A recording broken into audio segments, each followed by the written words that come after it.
So as we are waiting, let me give a short introduction to the Philippine manufacturing team. What really started as a Viber group, and it still remains as a Viber group. We have about 300 participants in the group where we share mainly manufacturing news, um, and where different admin people share their thoughts and reactions to the different developments in the manufacturing sector. A lot of the members are manufacturers, but a lot are increasingly more allies. From government. We also have the media joining us. And we're pleased that I suppose as more information is shared through this medium, there is more discussions on the subject, especially as in the last few months. There are increasing interest on industry development, strategy, and industry policy. So we hope that we can continue to provide information that our friends are looking for. I'd say in the past year and a half, we've had 4 events. The first event really happened during the Trump tariff 2.0. And that's where we saw that yung Philippine manufacturing team is able to organize in about a week's time, come up with an event like this one, and talk about an issue faster than it would take than having a physical meeting with a formal organization. So we've had that, and then we've had discussions on create more. And then there's another topic that I can't remember right now. And then this is the most recent one. As you know, the Iran-Iraq war has been just a few weeks old, I think, going to fifth or sixth week. And I think it's time that we get an opportunity to talk to experts about the impact on our sector. So, believe me, this is absolutely the number one discussions in the boardroom, in management meetings, and in the shop floor. No, so we thought that by having Dr. Toots Albert and Dr. Francis Kimba, who analyzes industry information, would be able to provide insights as well as provide different scenarios for us to understand the impact. Now, clearly, we're early in the crisis. We hope we're about to end the crisis, but nobody really knows, no? But this is what is upon us, and we hope that our session today would be very helpful. So let us begin. Um, um, I'm Bobby Batumbakal. I'm a chemical engineer. I've been in the manufacturing sector for over 30 years. Most of that is in the chemical sector. But I've been fortunate that after my retirement, I've had an opportunity to work again. And now I am with Steel Asia, the steel manufacturer, the leading steel manufacturer in the Philippines. Today, we have 2 presenters, Dr. Jose Ramon Toots Albert and Dr. Francis Kimba. Um, and then we have 2 reactors, Charlie Villaseñor and Bert Daluso. Let me let me introduce Jose Ramon Toots Albert. Dr. Jose Ramon G. Albert is a senior research fellow at the Philippine Institute of Development Studies, and he is the former Secretary General of the Philippine Statistics Authority. As statistician by training, he has spent decades strengthening the country's data systems and advancing evidence-based policy making. He has been instrumental in shaping how the Philippines measures poverty inequality, and human development, ensuring that policy decisions are grounded in accurate and credible data. With a PhD in statistics from the State University of New York at Stony Brook, Dr. Albert brings a rigorous, data driven lens to some of the country's most pressing development challenges. Dr. Francis Mark A. Kimba. Dr. Francis Mark A. Kimba is a senior research fellow at the PIDS as well, the Philippine Institute of Development Studies. He specializes in innovation, digital transformation, and industrial development. His research focuses on how firms, especially MSME, can upgrade and adopt new technologies and integrate into global value chains. With a PhD in economics from the University of the Philippines, Dr. Kimba works University of the Philippines Diliman. Dr. Kimba's works provide practical policy insights on building more competitive and innovative driven Philippine economy. I'll introduce you Charlie and Bert when we get to their reaction, no? So, without further ado, Dr. Toots, um, thank you, and please proceed to your presentation. Okay, thanks, Bobby. Good afternoon to everyone. What I'd like to give you this afternoon are some headline numbers about oil prices and their effects, and an examination in particular of which businesses are most exposed and by how much, just to help us think about what can be done moving forward. Sandali, The Toots, ah. Wait, Toots. Sure. Just want to make sure that I pause my sharing, okay, and that I let you be the one to share. Okay, let me reshare. Ah, This. okay. Yeah, please. Kasi I see your screen. Ayan. Folks, do you see the spring screen? All right. Yeah. Okay. Okay, perfect. So this is spring. Actually, I would be ideas, but I was asked by a program that's funded by the Australian government. It's practically taken over the work of USAID. But this is on social protection, inclusion, and gender equality. That's why I call it spring. No, I got a message a few weeks ago requesting me to do an examination of the impact on households. So my analysis draws on the use of the 2018 input-output table that's released by the Philippine Statistics Authority, which traces how every sector of the economy buys from and sells to every other sector. So we can think of it as some kind of an X-ray of the supply chain. The only thing is it's 2018. So I myself wonder whether the economy might have changed a lot since from 2018 to today, no? But the PSA unfortunately has not yet released a new IO table, so we're stuck with whatever we have. So anyways, that said, we note that we've already been feeling all of these numbers. Of course, some of this might already start going down a little bit, but for the past few weeks, we've had diesel at over 100 pesos per liter, gasoline similarly somewhere near 100. And then worse is and together with that, we've also been having a depreciation of the peso, more than 60 to a dollar. And it's not just a single event, it's really a compound shock that we're feeling. The conflict in the Middle East that was started by the Orange Man disrupted the passage of global oil through the Strait of Hormuz, and we know that 20% of all the global oil is actually passing through this strait. But and unfortunately, as a result, oil prices have really spiked globally, and together with that, the peso depreciation made everything even more expensive for us, which is very reliant on our imports of all our fuel. Year to date, fuel prices have been up by about 75 to 126%, depending on the product. No?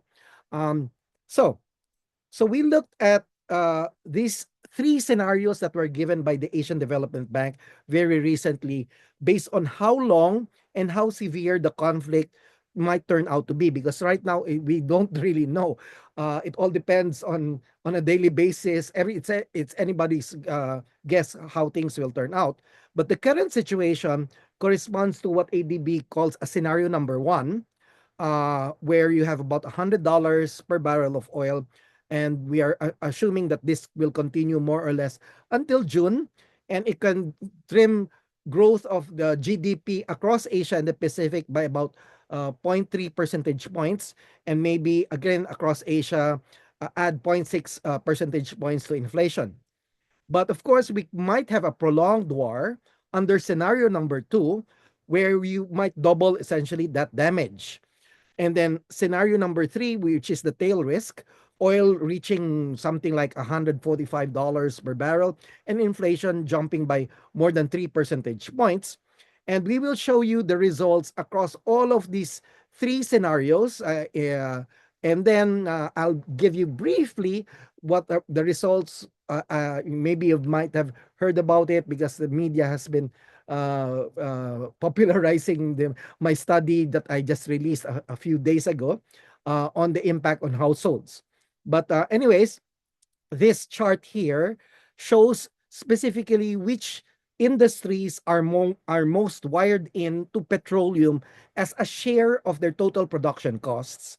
The higher the bar, the more directly the industry is exposed. So we see here that basic metals manufacturing is around 25%, roughly meaning that 1 peso out of every 4 pesos is spent producing that's spent on producing steel might come from petroleum.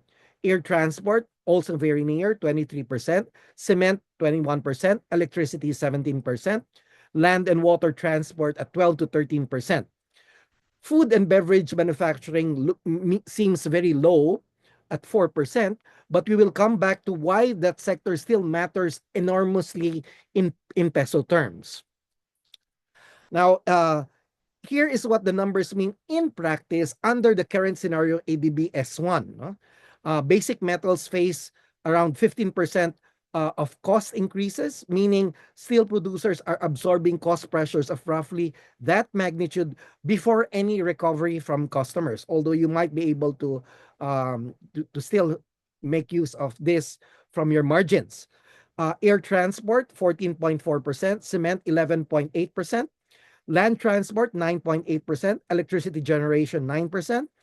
But if these conditions worsen to they prolong to ADB-S2 or even worse to scenario number 3, the worst case that we've handled here, basic metals and air transport might face cost pressures of about more than 30%.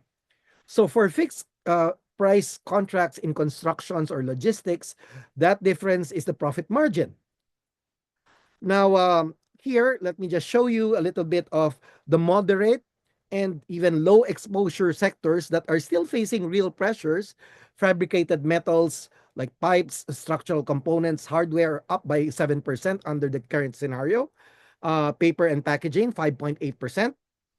Electronics manufacturing, 3.8%, which matters because it is our largest manufacturing sector by output. Food products, 1.9%. Modest in percentage terms, but food manufacturing is a 6.2 trillion peso sector. So at 1.9% cost, that increases translates to around 118 billion pesos in additional production costs. So that passes through the prices that you're paying at the shelf. Now, summing across all the 80 sectors in the IO, although there is another bigger IO, but I use only the 80 sectors, the total additional production cost burden on the Philippine economy under the current scenario is already 550 billion pesos, assuming things will continue up to June, equivalent to already about 2.58% of the country's GDP. But under a prolonged crisis, that rises to nearly double, 942 billion, and in the worst case, 1.3 trillion pesos, or over 6% of GDP. So these are not losses from lower output, but cost push pressures that squeeze our margins and may get passed on to consumers as inflation or both. Um, Now, since Bobby asked me to give also some, drilling down on some cases and in manufacturing, let me just give some three sectors that deserve special attention. Cement costs are up nearly. We estimate that they're going to be up by about 12% under the current scenario, threatening fixed price government infrastructure contracts across the Build Better More pipeline. So cost of overruns in public works tend to cascade into the private construction supply chain as well. Transport is perhaps the most geographically important, um, because with inter-island logistics at the heart of Philippine commerce, freight cost increases of 9 to 14% will raise the prices of goods in Mindanao, the Visayas, and Mimaropa disproportionately. And electricity is the amplifier. Every sector depends on it. A 9% rise in electricity generation costs under the current scenario would ripple into the power bills of industrial, commercial, and residential consumers in the country. Now, let me just briefly give you the impact of the house on the household sector that I mentioned, because you will be hearing more about businesses from my colleague Francis. Uh, but one finding that I've had examining how this drills down to households based on a micro simulation of the expenditures of families in one of the surveys of the Philippine Statistics Authority called the Family Income and Expenditure Survey, which was the most recent of which was still 2023, is perhaps a little bit directly relevant to businesses, consumers, and the workforce, so that you can understand also what's happening to your employees as well as to your customers. The shock is regressive. It hurts lower income groups much more than higher income groups, even though it hits everyone in the income distribution. Poor households lose a bigger share of their income in effective purchasing power. The wealthiest lose a much smaller share. And of course, because the wealthy have savings, they can easily draw from their savings to be able to spread out the losses, so to speak, in purchasing power. Now, the reason why the poor seem to be having the bigger brunt of the problem is that they're spending half of their budgets on food, and food supply chains are deeply fuel intensive. This means consumer demand at the lower end of the market will compress sharply unless there's some kind of policy intervention. And that's why I actually suggested to government, and it seems they are going to follow my suggestion. I'm very glad I've actually been invited to the palace twice to hear out some discussions. I'm glad to see that the government is really very serious, except that it has also a lot of fiscal constraints. Our household modeling shows that under the current scenario, we will have an estimated 1.34 million more Filipinos who will be joining the poverty line, all of them from low-income households just above the poverty threshold before the shock. And this is relevant again for businesses operating in mass market consumer segments or relying on low-wage workforce. As I mentioned, I suggested that government perhaps provide a new unconditional cash transfer, which tentatively I've called as SAPAT, or giving around 6,000 pesos per household, delivered through existing DSWD programs, 4Ps, social pensions, walang gutom, sustainable livelihood program, and also because we do have SSS and GSI as pensioners who may be getting very low pensions, let's say 3,000 pesos a month. So we need to be able to provide them some assistance to offset the purchasing power losses, especially at the bottom three deciles of income distribution. And roughly, we are we this suggest we our suggestions here. Would be that overall, we would this could cost around 84 billion pesos. But nonetheless, this is money well spent, because this will be serving as a multiplier to invigorate economic activities. And as I already mentioned, government appears to have already accepted this suggestion in principle, though the details and mechanics are still being worked out. They will not follow all the things that I suggested here, but in principle, they will be providing new ayuda, no, but under a new brand name. All right. So just briefly, the immediate priorities given our results are that government would be would for government would be that there might be some need for tariff relief on clinker and cement imports to protect the infrastructure pipeline, expedited transport surcharge review at LTFRB, and a coordinated ERC tariff review for electricity, aside from my suggested transfers on households at the lower part of the income distribution. Now, I would also point out that government has not been sitting on the job. In fact, they have been doing already some cash transfers for some of our drivers. As I understand, originally the DSWD tried to make its own list of drivers, and it was according to the official sources, it was supposed to be somewhere around 580 thousand drivers throughout the country. But when the SecRex started going around and he discovered that there are shadow lists, the lists are actually not going to total 580,000, but four times that amount. It's 2.1 million drivers throughout the country, and I think it might even go a little bit higher than that. No? But that shows you lots of magic happening in government. But that's not the responsibility though of the SWD. The responsibility is to provide the assistance, and they're already doing that. Unfortunately, there's some still quirks along the way. But anyways, for on the medium term, there could be MSME's working capital support might need to be provided some assistance, perhaps through DBP or Small Business Corporation. And I'm glad here that we have Bert, who might discuss a little bit more about the need for us to really take it seriously and go more on renewables, because we need to reduce really our the structural oil dependence that we've had, that makes us one of the most vulnerable countries across the entire world, because of this from this shock, no, in the first place. And then let me just close with that the business for me, that the bottom line for businesses is really very straightforward. Sectors that are very exposed would be steel, cement, transport, and energy. But some of you may be able to, as I said, still absorb some of the shocks, the costs. But the plan for this cost increases in the supply chains, if they were to persist at current levels or worsen, that means we will need to do extra interventions. But we will need to price your contracts accordingly and engage with government on perhaps some kind of relief measures that are already being concocted out on the table. But I also hope that many business groups that have been enjoying very big profits for many years, especially telcos and banks, and as far as the households are concerned, the very, very wealthy, should be start practicing much more responsibility to pay it forward.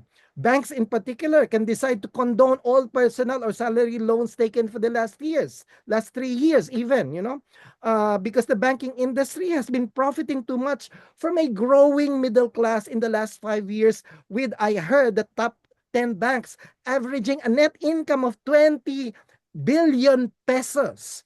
So surely these banks can forego at least 25% of the net incomes, which could collectively raise maybe even 100 billion from a 400 billion industry income. And this loan condonation would actually have tremendous ripple effects, as it would free up loan amortization that the middle class is suffering from, and instead allow a greater monthly purchasing power for the middle class, and that will also have effects for the entire economy. Thank you very much. Maraming salamat, Toots, Dr. Toots. This is still very concise, I know there's so many things in that presentation. We're very glad that you had an opportunity to present this to the palace. Kanina nga sinasabi ko kay Dr. Toots, at least the right people are hearing it, and we're seeing the right responses. We'll hold off and wait for our reactors to react to your presentation. Now, let me invite Dr. Francis Kimba to present his side. Francis, would you like to try sharing? Naka-mute ka pa ha, Francis? Yan. Thank you very much, Sir Bobby, for the invitation. This is actually a study that started out of curiosity that actually has expanded into something that because I was just really curious about who would be affected. So I just used the annual survey of Philippine business and industry, and then it uh, start snowballed into something bigger. No, so again, thank you very much for the invitation to present this ongoing study. So this is what Dr. Albert already mentioned. No, so in the interest of time, let me just try to skip this. But what I just want to say is that highlighting the impact. No, so it's a disruption in oil supply, and it started in a few years back.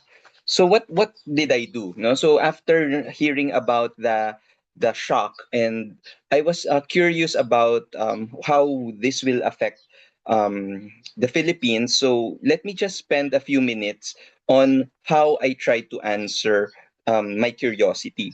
So this so I using the 2022 because this is the only the latest annual survey of Philippine business and industry that is available on the PSA website.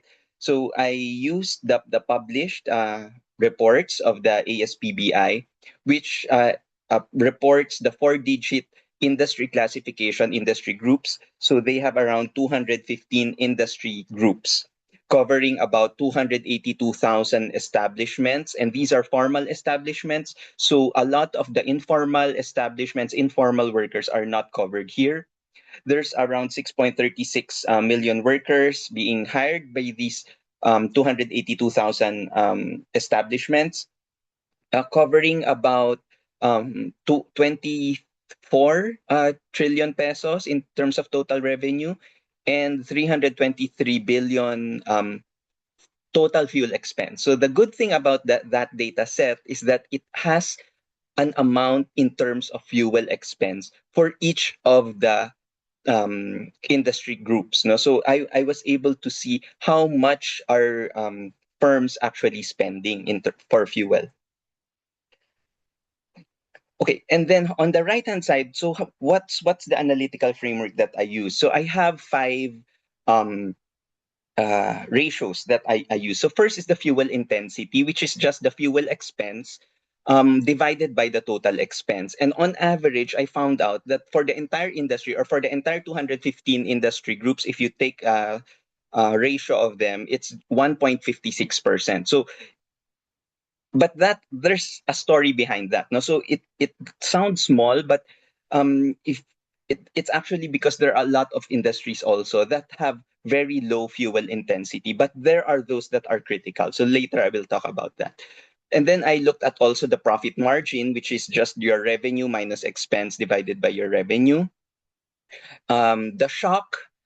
Initially, I tried playing around with a 50%, 80%, a 40%, 60%, and 80% shock, but I realized that it's too small given that prices have been changing so fast. So I played around with 100%, 120%, 140% increase in fuel cost, given that the prices have been fluctuating so much. No? So, and then I looked also at the break-even point. So this is how the profit divided by your fuel expense, which you can look at as the threshold of insolvency. No? So and then three scenarios. So similar to what Dr. Albert presented earlier, there were scenarios. So I looked at three scenarios. The first is what would happen if all the firms or all the industry groups um, in the survey absorbed all the cost and conditional on the revenue and the employment being fixed. No, so they don't um, They don't lay off workers. They just absorb all the cost, and assuming the revenue still remains the same, what's going to happen? Then the second scenario is now looking at in terms of what would be what would happen if consumers absorb the price rise, or now we allow the firms to increase their prices. So this is very critical for the essential sectors, transport, fishing, utilities. We allow them to increase their prices or to pass on the cost to to the consumers or to their clients, no? So to other businesses who are buying from them. So but remember, so these are essential sectors, so there's a an elasticity factor, no? So because I have difficulty estimating elasticity, so I just assumed, what about 50, 0.5 elasticity? So what would happen? And then for a more discretionary, for the other discretionary sectors like retail, recreation, where people can really just decide not to spend on these things. So what would happen if to these sectors if the you pass on the prices to this sector? So these are the scenarios that I am looking at, and what would happen to the firms, to the industries, given these scenarios. Okay, so let me just provide the first substantial finding, and I think this is actually very important. Um, so the aggregate fuel intensity of the Philippine economy is just 1.56, 1.56%. So I mentioned that earlier. Um, but if that's the whole story, then there's no point for this. No? So um, because it's too small. But in reality, what you can see here on the this chart is that the 18 sectors in the classification is average fuel intensity on I plot the average fuel intensity on the horizontal axis and then the baseline profit in the vertical axis. And the 15 of these 18 sectors is actually in the upper left. No? So in this side. And fuel intensity is actually below 5%. Profit margins are actually around 5, or roughly 5 to 20%. So these are your services, some manufacturing, some retail, finance, ICT sectors are actually in here. Um, Now look at what's happening for sector H. Actually, it's hidden here in this box. No? So it's actually quite here. So very high fuel intensity. So exceeding 20%. And that is actually 4 times more than the other sector, like here for B, for mining, which is just about 10%. No? So who's who's really going to be affected is actually transport and storage. So that is actually what's being said here. Transport and storage's profit margin is actually also already negative. So it's minus 12.3%. That's what's being reported. So they're actually not just exposed to the shock, but it's already financially fragile. Something that we also wish to look at is agriculture. So especially the dominated by fishing. So it's down here, the lower right quadrant. So it's A. It has fuel intensity of about 5%, but the negative pre-shock margin is actually also it's already negative before the shock. So which makes it structurally vulnerable, even though the absolute fuel intensity is not too similar to transport. So on the right side is actually some averages, which tells us that looking at sector averages, letter A, B, C, D, so these are the sectors, no? So it's actually very maybe misleading, because if you will look at here at transport and storage, the last line, no? So it spans from roughly 1%, so here around 1%, all the way to 43%. So with an enormous dispersion. So this is not a sector where every industry faces the same risks. For example, rail transport is relatively low intensity, but buses, inland water, sea transport, passenger air are are all at 31 to 43% fuel intensity. So it's actually quite high. The practical implication of this is that within sector heterogeneity is something that we will need to investigate. No? So some sector level policies are actually blunt instruments. The evidence argues strongly for targeting at the 4-digit PISIC level, or allowing us to understand at the firm level. So, but there's difficulty accessing firm level data. So we just look at the 4-digit PISIC level. So what this slide actually tells us is that there's an aggregate 1.56% fuel intensity, but transport averages 22%, already has a negative margin. Fisheries also 35%. And these are the most, at least from what I identified, are the most critical sectors that would be affected. So now let's look at what the shock would actually do to profitability. So the bar chart here on the left hand side shows the average profit margin deterioration for each sector under the three scenarios. So again, the scenarios: 100% increase, 120% increase in burgundy, and then the 140% increase in orange. So the bars extend to the left, meaning that's actually the larger decline.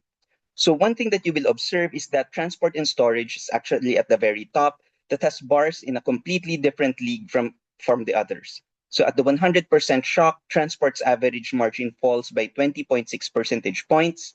The next most affected would be mining, which falls by 6.8 percentage points. And then average across all sectors is minus 2.4 percentage points. So transport is experiencing 9 times the average impact. The second you will notice is the proportionality. So the three sets of bars are essentially parallel for every sector. So the 20 percentage point increment in the sector in the shock adds a proportional similar increment across the board. So of course, because my calculations are just linear, so it's really just proportional. So all the impact is proportional or linear in S, the proportion or the ratio.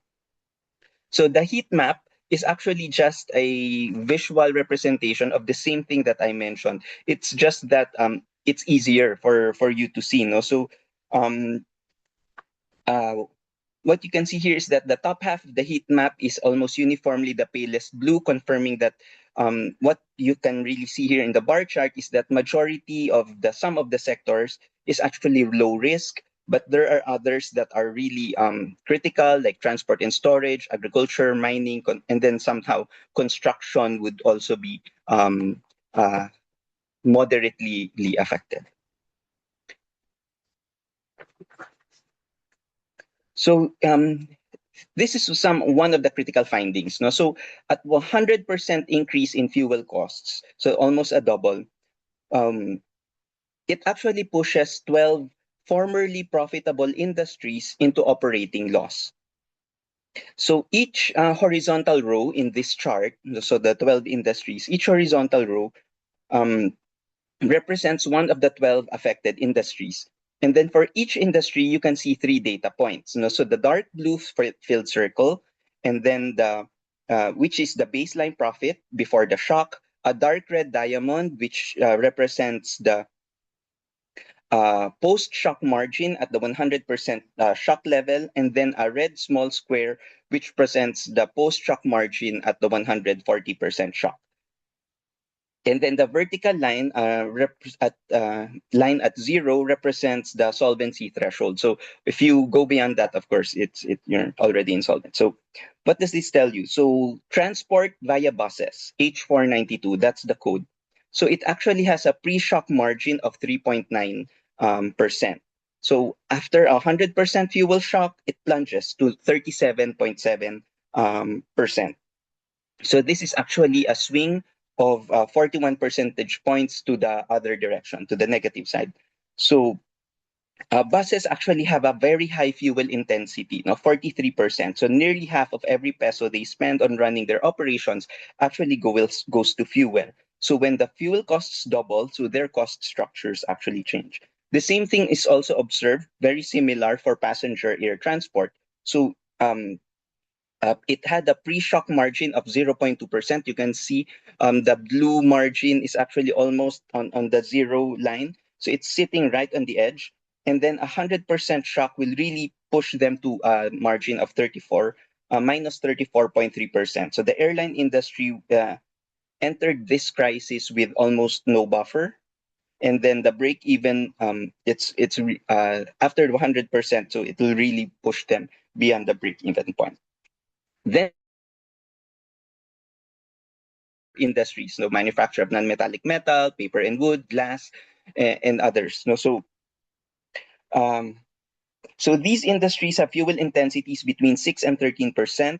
They are not in the same league as the bus and transport, but they have already very thin margins, thin enough pre-shock margins that the additional cost is enough to push them over the edge. So going to shift to a negative um, uh, margins. No, so the right side is actually just a summary of all these 12. No, so where are they from? So 5 in the transport, 3 in the manufacturing, 1 fishing, 1 mining, and then 1 machinery, and then the head office's service sector is on in M is actually also something that would be affected. So these are the 12 classification of industries that would be affected. So the previous slide showed us what happens to profit after the 100% fuel shock. And then this slide asks a sharper question. What is the minimum fuel cost increase that is enough to push each industry into loss? Or what would be the break-even threshold? So it tells us whether an industry is already in crisis or in a current market prices, or whether it has some buffer remaining. So the horizontal axis in this graph is actually showing us the um, break-even shock level expressed as a percentage increase in the fuel expense. The further left the dot sits, the more vulnerable that industry is. And it takes a smaller fuel cost increase to push them into insolvency. So the three vertical reference lines are actually the shocks. So say 100% shock, 120% shock, and then the 140%. So any industry whose dots fall to the left of a scenario line is actually pushed into loss in that scenario. So these are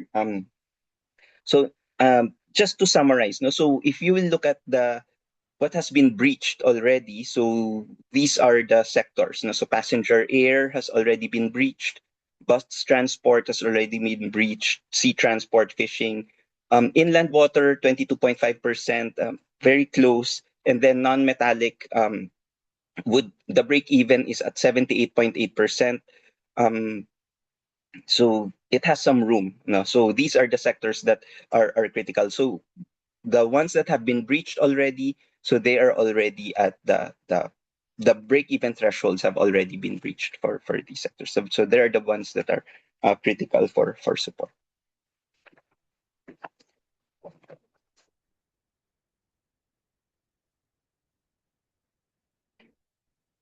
Okay, so far what we have seen is that we're looking at scenario A, no, the cost absorption scenario where firms raise prices um, and don't raise prices, I'm sorry, but don't reduce employment.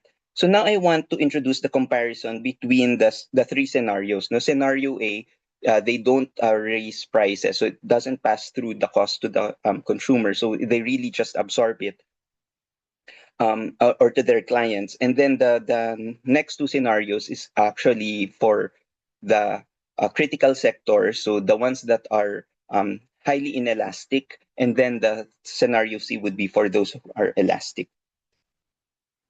So figure 7 shows that the profit margin for 15 of the most fuel intensive industries, comparing all three scenarios for 100% shock level. And in each industry has three horizontal bars. So you can see it here. So looking at the top chart, at the top of the chart, so bus transport, inland water, passenger air, fishing, and all the other land transport, sea transport. So these are the industries with the highest fuel intensities. For these 6 industries, scenario B, which allows them to increase their prices, produces outcomes that are less negative less negative than scenario A. So scenario A is the worst case. Scenario B, if you allow them to increase prices, there's partial relief. So consumers will absorb most of the cost or the increase in prices.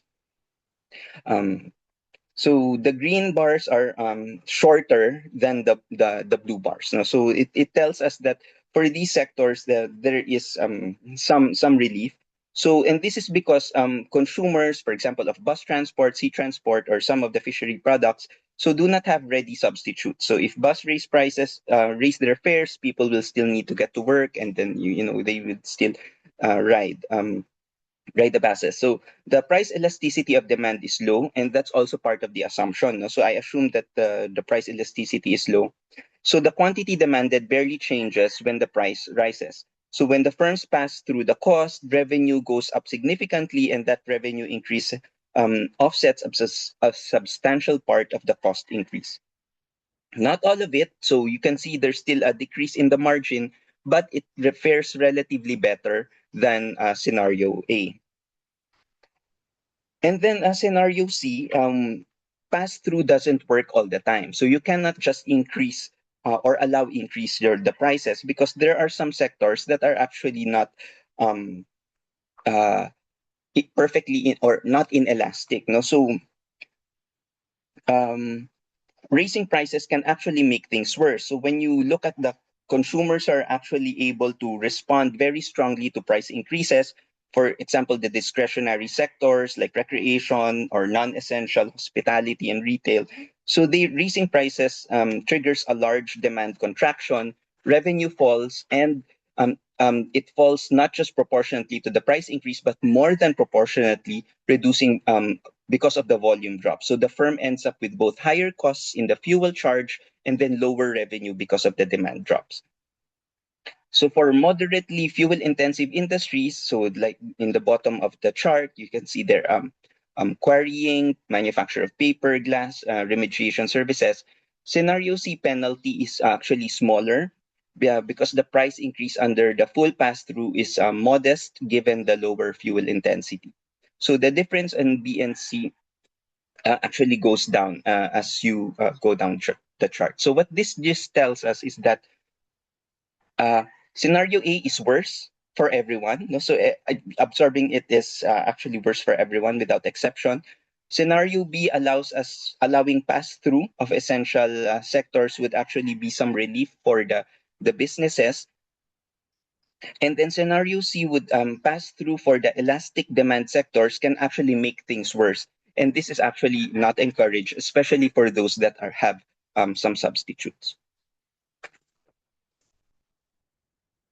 Okay, so we've looked at profitability and margins. Now I want to look at the two things. No? So business, the everyday experiences of businesses and the workers. For example, the revenue gap.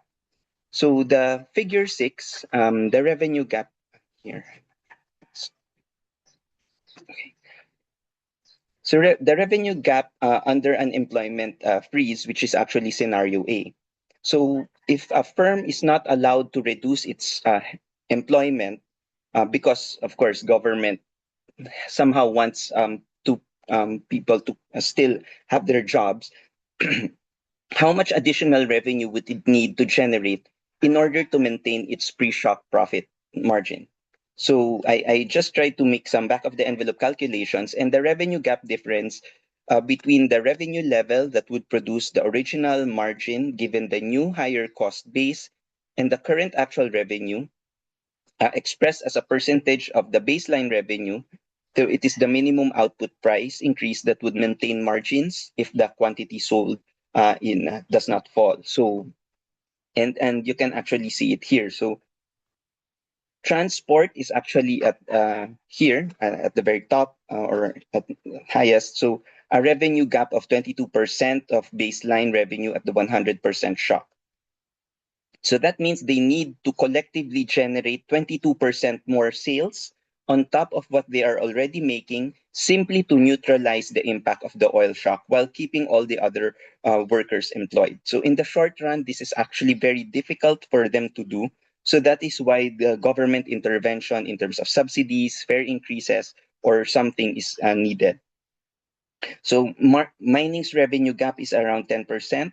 Agriculture and waste is around 5%, and construction is around 3%. So these are the um, revenue gap that is needed for them to keep um, their workers, but also at the same time um, manage the increase in cost.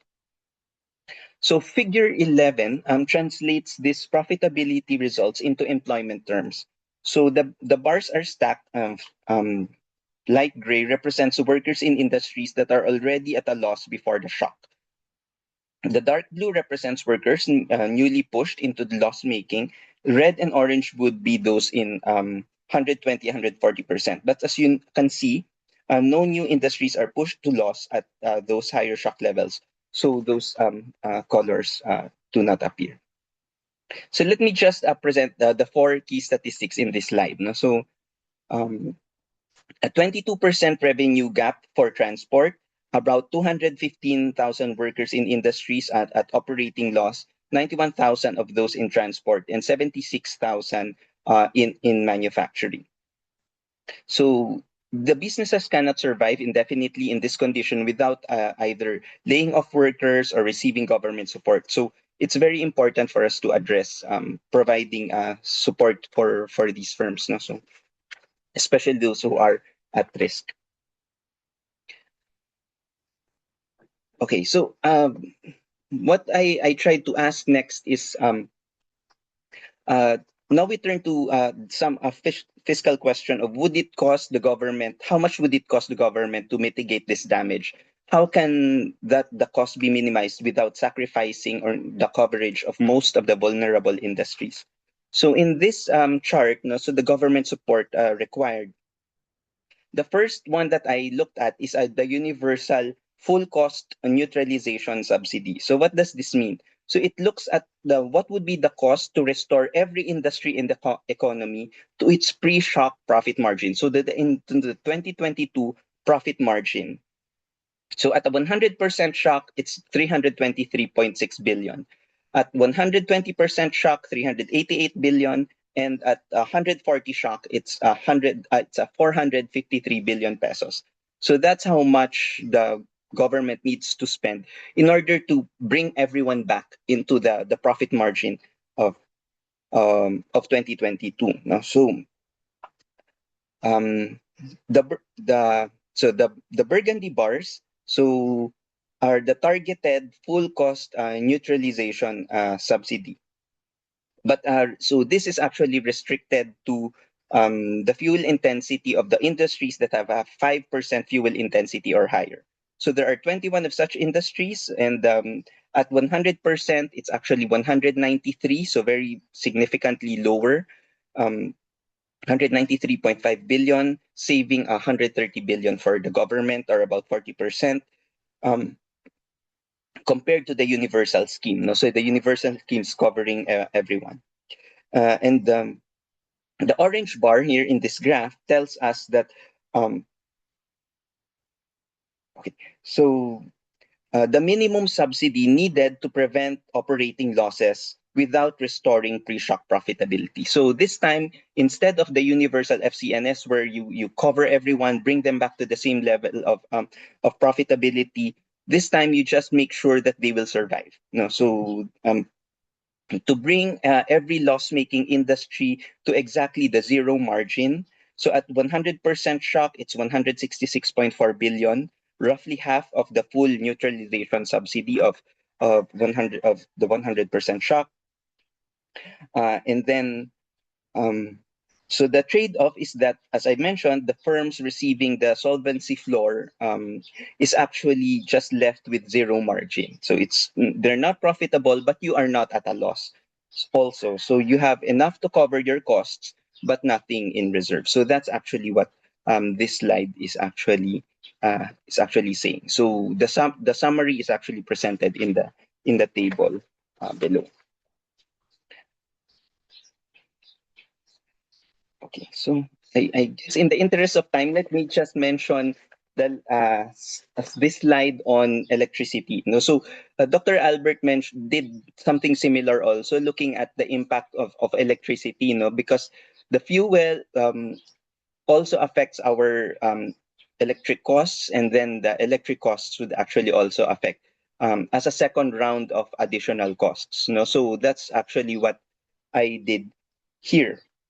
So using also the IO table that Dr. Albert used, no, so I found out that an additional 17 centavos for every peso of electricity um, increase would actually also increase uh, or 100% fuel cost increase raises electricity cost by around 17%. So that's what I did to calculate an additional round of um, uh, uh, costs. No, so what we find out is that um, 100% shock, the electricity channel adds about 55.9 billion on top of the 323.6 billion direct fuel shock. So a 17.3% amplification.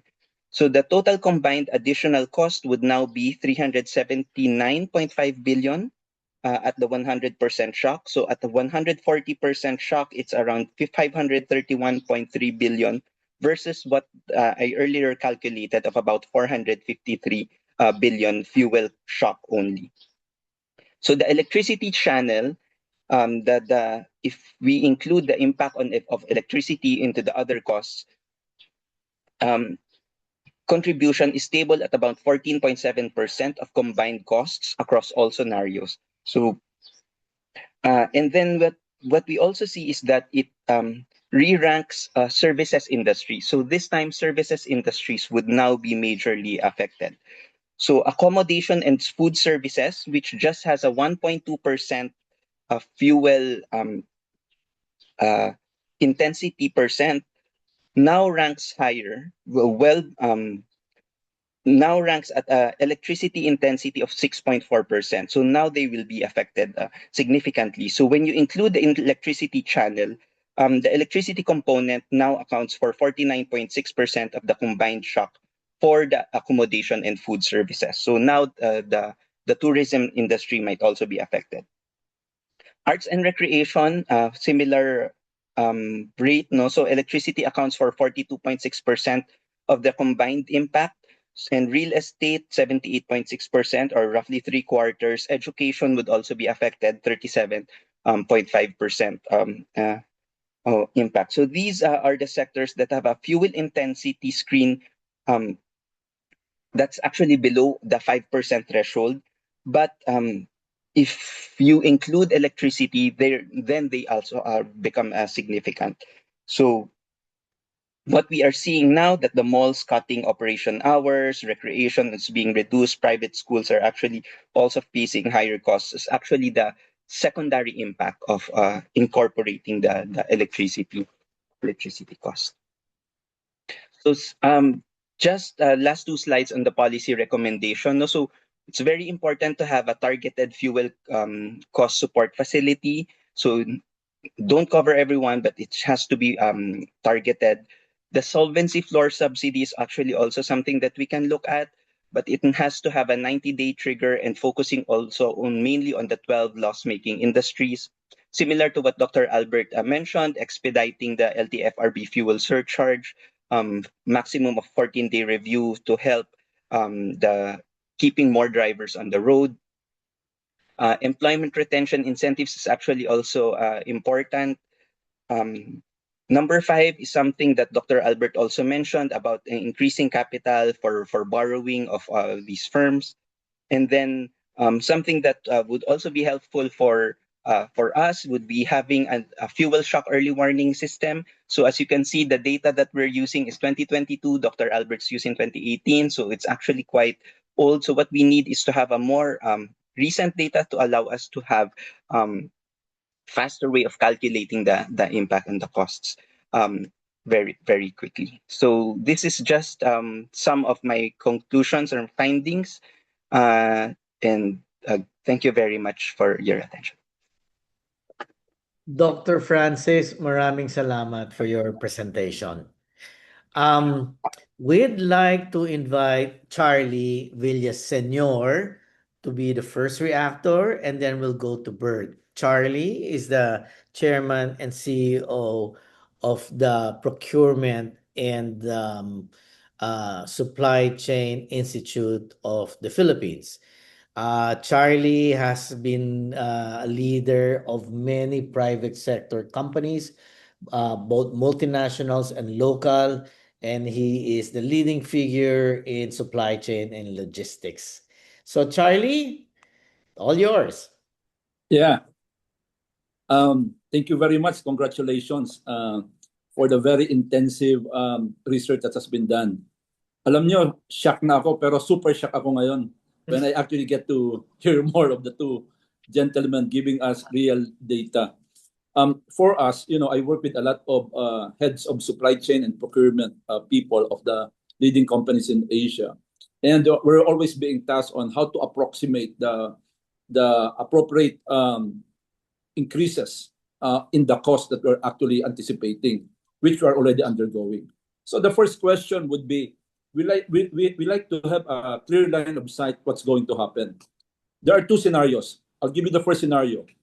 If Strait of Hormuz opens up, what do you think will be the stable range for oil, for the oil prices? No, considering all of the damages in the Gulf region has happened already. When I was in Chevron, I lead the global procurement. I buy all of the spare parts of all of these refineries. Ang lead time ko dyan, 8 to 18 months. So are we really anticipating that there's going to be a long-drawn scenario for us to even, neutralize or adapt to where we are right now? And then the question really comes to us.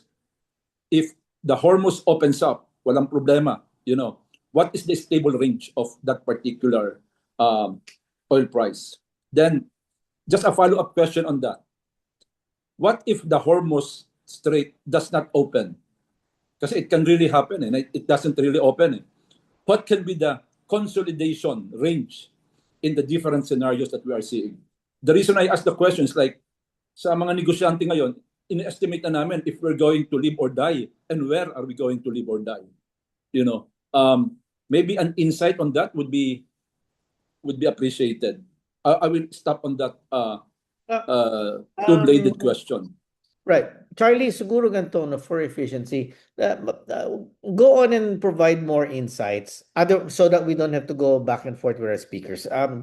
Share all your thoughts apart from the questions so that then we'll go to Bert and then babalikan natin ang dalawang speakers. Thank you. So those are the two things that we wanted to learn and a reaction to the presenter. But if you are the businessman holding the bag right now, what do you think the government is really doing right now that is really appreciative? I heard you appreciating some of the government actions. Are there more that needs to be done by the government? We are running a survey right now as we speak. We ask questions like, is subsidizing, yung mga bigay-bigay ng government, is that really a game changer or a solution to the problem that we are in? But more importantly, we also want to see that the business sector will take active actions, diba? Many of the companies right now are really strengthening your demand and supply. They're planning scenarios. They're recalibrating. And they are doing several things that you are actually suggesting. Nagustuhan ko yung 3 phases. I took note of that, where you actually do some operational profit impact, pass-through with elastic, especially on the services area. So we wanted to actually hear more solutions right now. I think we are okay. We know the gravity of the situation. There is no clear line of sight on where the solution is. But ang hinahanap ng mga negosyante ngayon is like, so anong gagawin natin? What are we supposed to be doing? And there are organizations that are saying that it's better to stop production or stop the business because the more you do business, especially if you're dependent onto the oil, you lose more. So what can organizations do? Maybe you could give a little bit more thought on that. Kami sa supply chain, medyo ang ina-apply namin dyan is we are very aggressive in our demand planning, supply planning, adjustments of the budgets and the forecast, our operational undertaking and the like.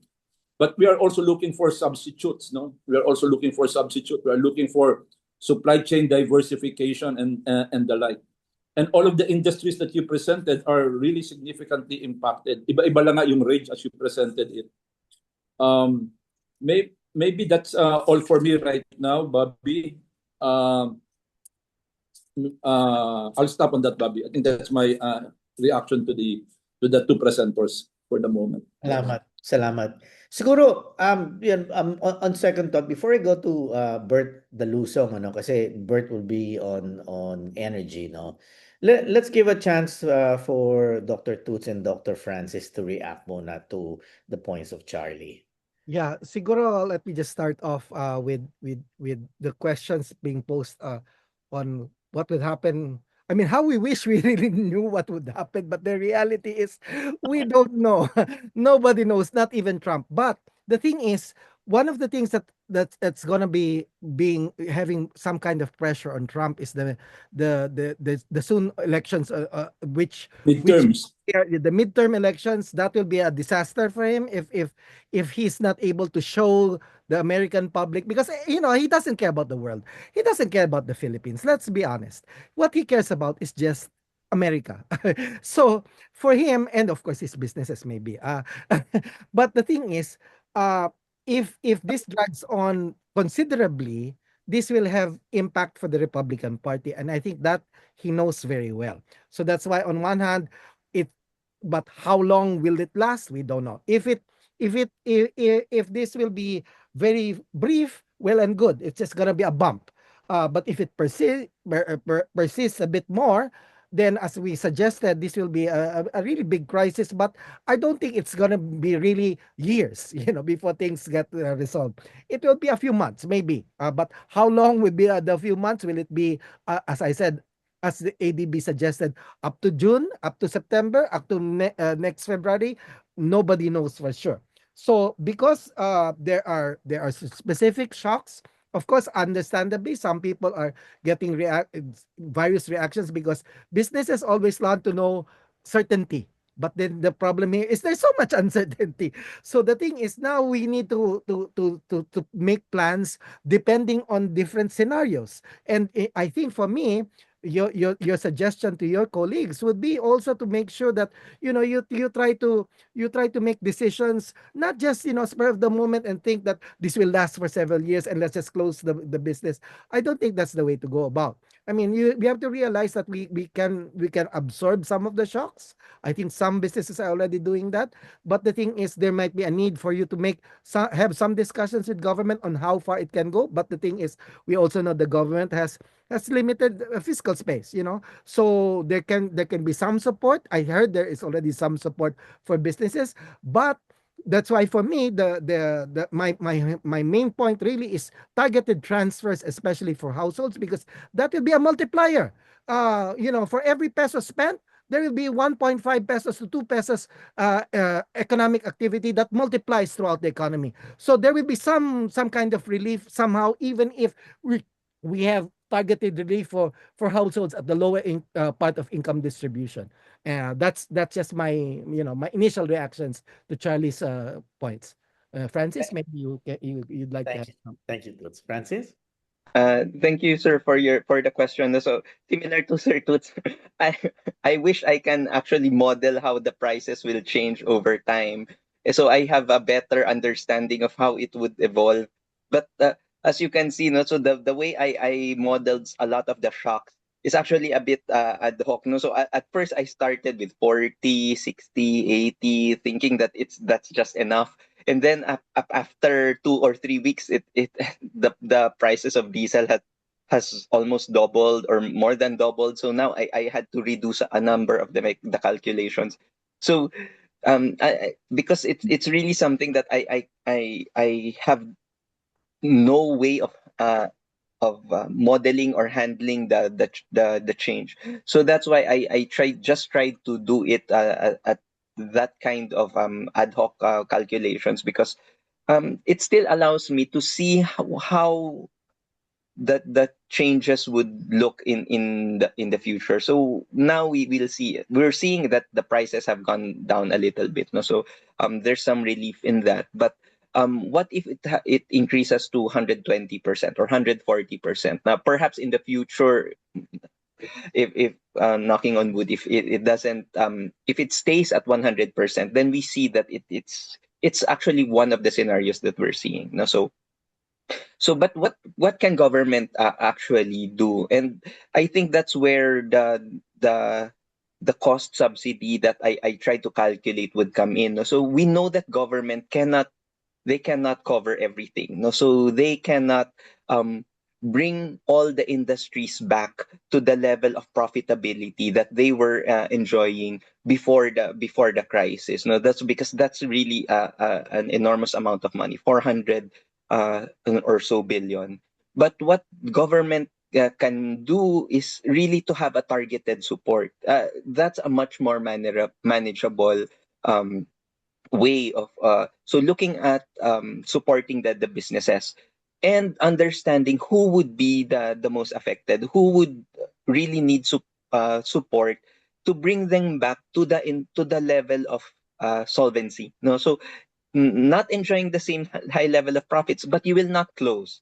At least you will not close for the next few months or for the next year until we reach at such a point in time where the expenses would now actually be at a more manageable level. I think that's what really government should start analyzing and how what they really need to do. So what I have here is actually just representative firms, no? So industry level calculations, representative firms. So not everyone is actually in at that stage. So even if I say bus transport companies, not everyone is in the same level of what I calculated. But what we can really see is that government should already start. So bus transport would be affected. Now I try to identify which of these would be the most critical, especially for those in the rural areas, in the areas where.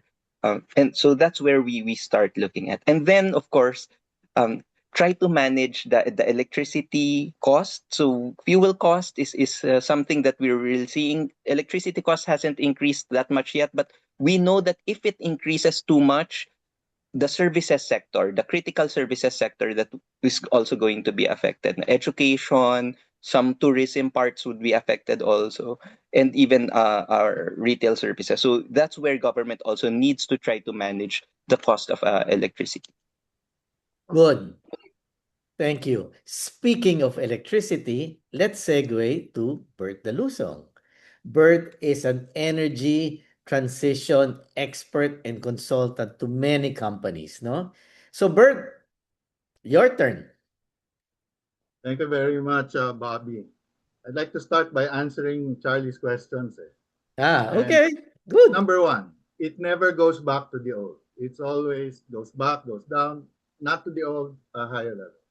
Number two, what we've seen documented here are the cost of price increases.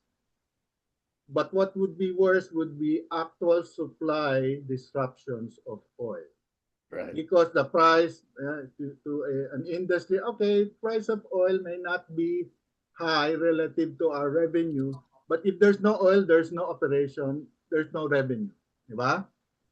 Okay.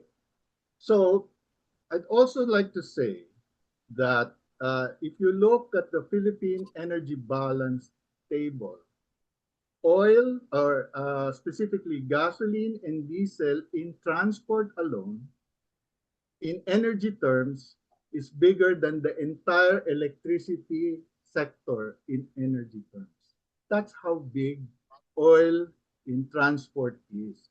And we know that all of those other costs are because of transport costs. For example, even coal-fired power plant would have transport costs of the coal, both land, marine, whatever. Okay. My next point is the costs that have been documented here, primarily in transport, is really the cost of our inaction in moving away from oil. Remember, gentlemen, or maybe only I remember, I'm the only guy here who remembers, that we have a Ministry of Energy and later Department of Energy because in 1973 there was an oil crisis where we didn't have oil, where the supply constraint was there. Somebody had to go to the Middle East, Imelda, negotiate for country to country oil supply. Okay. So, this is a result of our inaction. We moved away from oil in our power sector.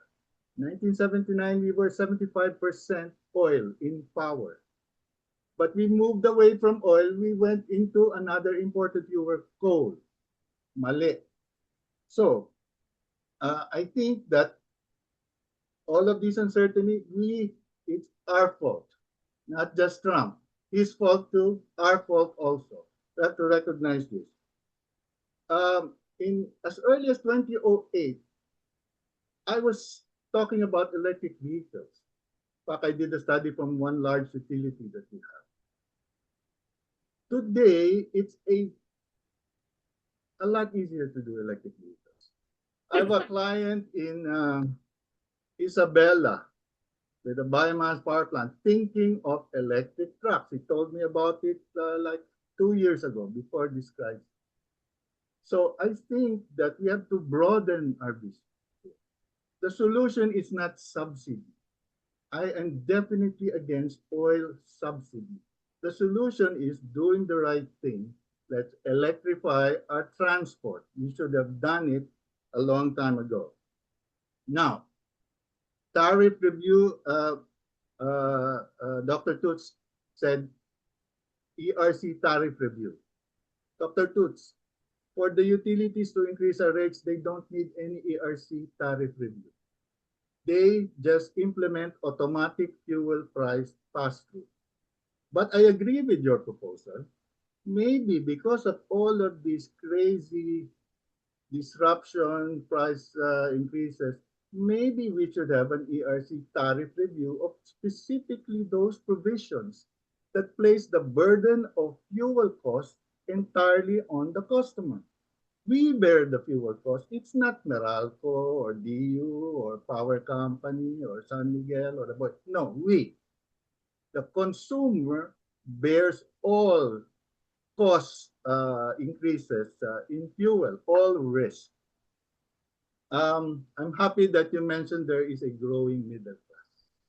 And maybe that will have more resilience in our ability to deal with this crisis. Dr. Francis, yung 17% higher electricity costs due to higher oil costs. I think it's on the high side kasi in our electricity mix, oil is very small. But as I said earlier, even say coal costs depend on transport costs. So if they increase dramatically, yeah, it'll increase the coal cost. Final word. I hope our country does the right thing. I hope we move away from oil. I served in the government during the time of President Ferdinand Marcos, as you might remember. And the policy was diversify away from oil. We succeeded in diversifying away from oil in electricity. But we diversified to another imported source, coal. Now, we did not diversify in transport. So as far as I can see, what we should do to do the right thing, diversify away from imported fuels. Note that I'm not against fossil fuel. I like Malampaya, expansion. I'm doing a mine mouth coal power plant in Isabela. I like indigenous energy. Let's take away all of this risk by doing our own. And specifically in the transport sector, let's start moving away from oil. The electric vehicles are there. That's all. Thank you very much for this opportunity. Thank you, Bert. I would like to open the floor to questions, no? So, I just wanted to let you know, we have a number of industries represented here. I've seen Miss Carlos here of RICAM. I have seen Mario Estrada of the plastic sector, plastic and printing sector. I see a number of representatives from SAPI and Nick Villaseñor. Nick, magkamag-anak ba kayo ni ni Charlie? Nick is from UP Erdfee, and then we have of course PIDS and our other four folks, no? So let's hear Sana, if we could hear somebody from the private sector. Si Mario, madali magtanong yan. Mario, thoughts? I know you weren't here, you weren't able to start the meeting, pero yes, fire away, Mario. Yeah. Mario used to be in San Miguel Packaging, and now he's in the ink industry, ba, Mario? Yeah, well, I've moved on. I'm also doing some work in alternative sources of energy. But having said that, our dependence on imported fuel, I think that's an agreement we must stop. I like the comment of Mr. Albert about developing indigenous, even if it is whatever it is, coal, malampaya, or whatever, to develop local. However, yung logistics cost, I think we also have to do a lot more work there, not only with electric vehicles, but maybe we should also look at hydrogen powered vehicles to reduce our carbon intensity as well. Because at the end of the day, EV, if for as long as we are still dependent on imported fuel, and if that is going to affect our electricity rates, then it will also affect our logistics costs, even if we are on EV. So let's do our best to develop alternative sources of logistics power for our logistics industry. Yun lang, Bob. Thank you for having me. Thank you, Mario. SAPI, speakers and our reactors. Bobby. Yes. Hi, this is Hi. Jinky. Hi, Chinky. Of I RICAM. well, I just wanted to take this opportunity to just request for some support for the local biodiesel industry at this point in time, because there is a moving Congress to move to import biodiesel from elsewhere, and I think it would help our local manufacturing sector, because enough players have set up, substantial investments in the local biodiesel industry as well. So if that Jinky, can be supported, yeah. right. I completely agree. Jinky, can you confirm if I know we do have excess capacity in Yes, biodiesel production, di ba? yes, and the proponents of for importation are not, are not at all taking note of that, no. Oh. Well, thank you. For those who are new to manufacturing, RIChem and the Carlos family has been in manufacturing, the pioneering chemicals for 6, 7 decades already, no? So, 7 decades. ilan decades? 7 ba? 8, 7 decades. 7 decades, yeah. Yes, and we want So to protect local jobs, right? that's true. That's true. And And, the backward linkage in the countryside, no, for oo, local industry. oo. So yeah. Thank you. Thank you. Yeah, Um, yes, somebody wants to react? Bert? yes, I say that I've had a great opportunity to work with Mr. Ito Carlos in an energy foundation that he founded. And I totally agree that we have to support the local biodiesel industry because it's local. It's not subject to international supply or price constraints. Uh, Before, my understanding was the problem was the high price of, say, biodiesel or what we add to gasoline and diesel relative to the petroleum product. But under today's condition, I don't think that is that is true anymore. In other words, local biodiesel now might be cheaper than diesel because of all of the things happening in Iran. Also, I think if there is a need to support industry, what we don't want is for the industry to go the way of petroleum refining, for example, where existing refineries have been shut down because maybe they cannot compete or so. Or I don't think it's because they cannot compete. I think it's because the multinationals can earn more money somewhere else than here. It's not necessary that they are not viable locally. That's why I think we need visionaries in our manufacturing sector. Someone like Mr. Benya of Silesia. How true. How true. Good. I had the same person in mind. Of course, Ramon Ang, who is continuously supporting yung refining, our last oil refinery here. Dr. Toots, reaction? Yeah, let me just do quick reactions to what Bert said. Of course, the clearly this crisis is already an opportunity, as always. But the only thing is we've had so many crises in the past, and we've never really learned from this crisis sometimes, and that's what's sad.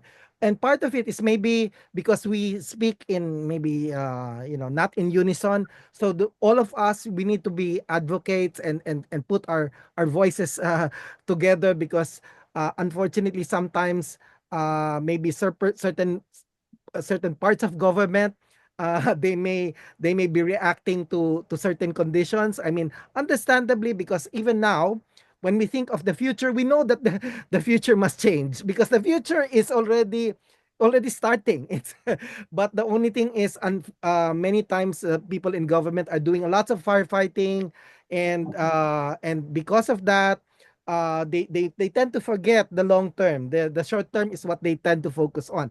But that said, because right now we can't really immediately do things and go renewable 100%, much as we would like to, or whatever plans that the Department of Energy has for renewables, that can't be done overnight, and that's another reality.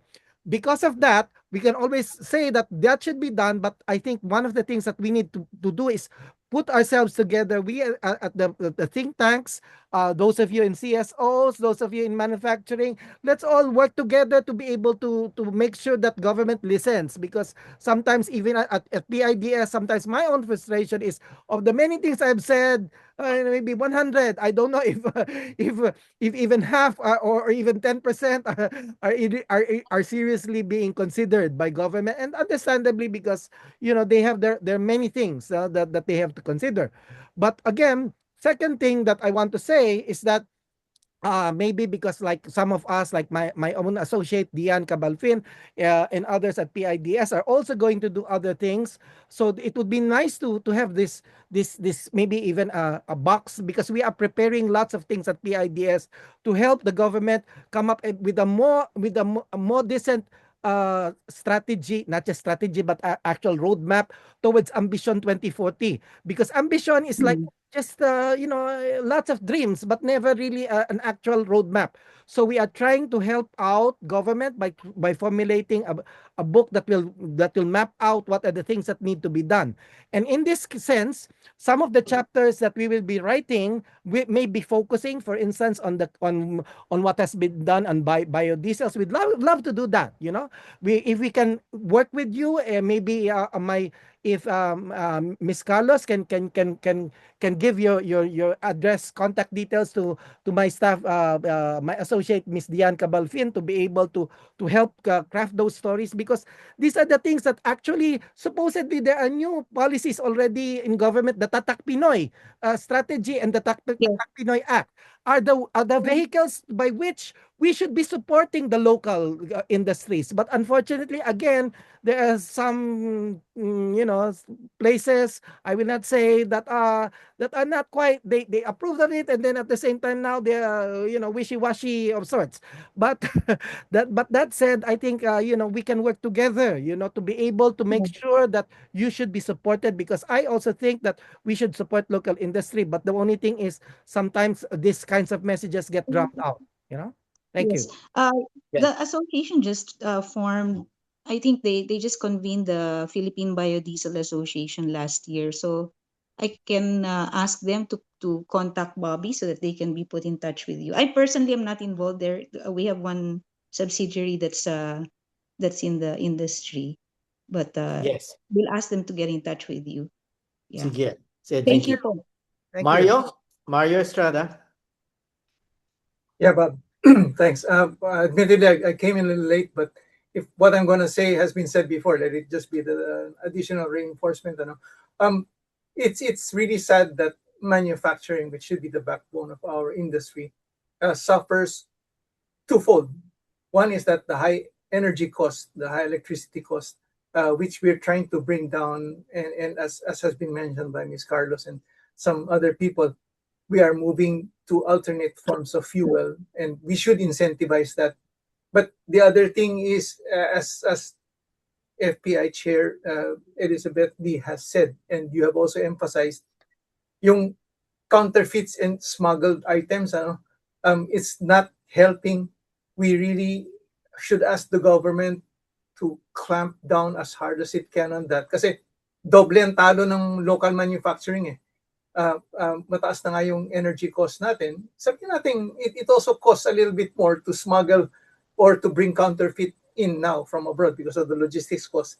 But talo na nga yung manufacturing sector natin because of cheaper fake goods, and we're still grappling with high energy costs. So in that regard, I think we really should do what we can to support the government, and the government should do what it can to support industry para masupil na yung, cement industry is very energy intensive.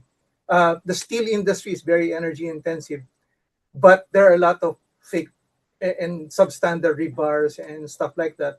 There's also a lot of smuggled cement and other items. The glass industry, aluminium, they're very energy intensive. So sana masuportahan yung, let's stop these counterfeit and smuggled items as well, to give our local manufacturing industry enough breathing room so we can stand up on our own, because our goods are world class. We're just not being given a chance kasi minsan pera-pera lang yan, pero sana wag ganun. Yun lang, Bob. Thank you. Thank you. Thank you. At that, no, I wanna, if I may, share a few observations. First, I wanna thank everybody for such a lively discussion. It really shows na yung diversity natin ng instead of having just manufacturers talking among ourselves. By the way, we have such an echo chamber. Pag kami nag-uusap, we don't really find solutions kasi puro problema pinag-usapan namin eh. But when we have think tanks, when we have energy expert, and when we have supply chain experts, that's when ideas come up, no? I'd like to end by saying a few things, no? While the job at hand is helping those that are vulnerable in industry, there is probably a long tail as well of those who are relatively resilient in this crisis, no? Hindi na natin pinag-usapan kasi hindi naman masyadong problema nito. Case in point, I mean, electronics will fare better than steel or cement, no? And we're glad they're growing very fast. They're talking about 130 billion by 2030. Kudos sa inyo, no? So let's remember that we are such a diversified economy, no? Na yeah, we have problems here, pero marami rin tayong panalo diyan, no? And if we can bring more and more people, more and more sectors to win, then we're gonna grow faster. We I think as a group, government tends to react on Of course, on the vulnerable sector, the consumers, no? And also they try to one of the suggestions there I saw was to bring down the tariffs, bring in more imported materials para bumaba ang prices. These are all short term. And that, it is hard to remind policymakers that now is the time to be more self-sufficient. Pero it's an important message that we should keep on saying. And I think the government, as well as many governments now, are now starting to talk about self-sufficiency. There is really a reduction in globalization. There is deglobalization, and now is the time for us to raise our voices louder. So at that, I hope you had a wonderful time. I know we're a smaller group right now, but it's on video. We can share it with a lot of people. Kaya maraming salamat sa inyong lahat, and what a wonderful discussion. So until next time, but by the way, keep on following yung ating Viber group, and please contribute. Maraming salamat sa inyong lahat. Goodbye. Salamat. Goodbye. Thanks, Bobby. Thanks, Toots. Thank you, Thanks, Bobby. Francis. Thanks, Charlie. And thanks, Bert. Goodbye. Thank you, sir. Thank you for the invitation.